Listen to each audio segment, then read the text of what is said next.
الحمد لله رب العالمين الرحمن الرحيم مالك يوم الدين إياك نعبد وإياك نستعين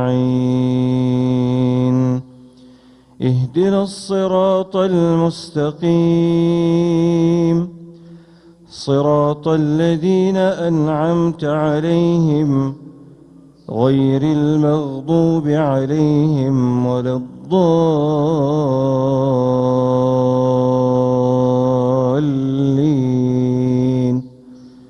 آمين.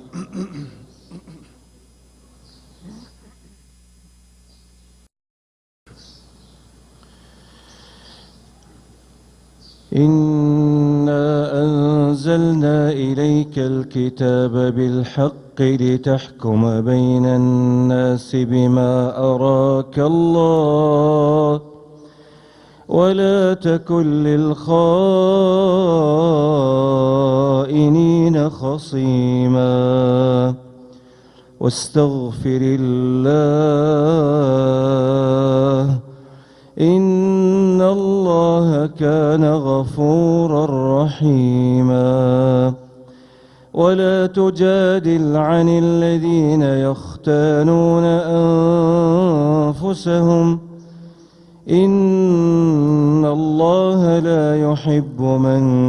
كان خوانا أثيما يستخفون من الناس ولا يستخفون من الله وهو معهم إذ يبيتون ما لا يرضى من القول وكان الله بما يعملون محيطا ها أنتم هؤلاء جادلتم عنهم في الحياة الدنيا فمن يجادل الله عنهم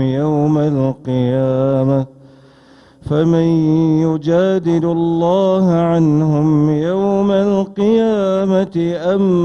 من يكون عليهم وكيلا ومن يعمل سوءا أو يظلم نفسه ثم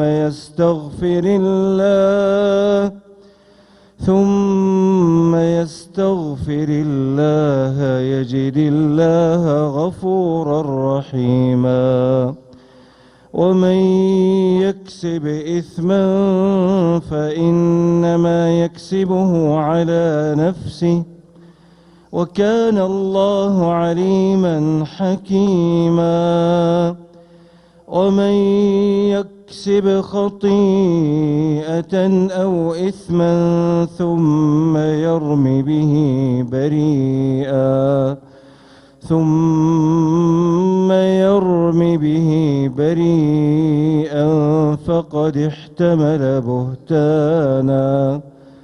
فقد احتمل بهتانا وإثما مبينا. الله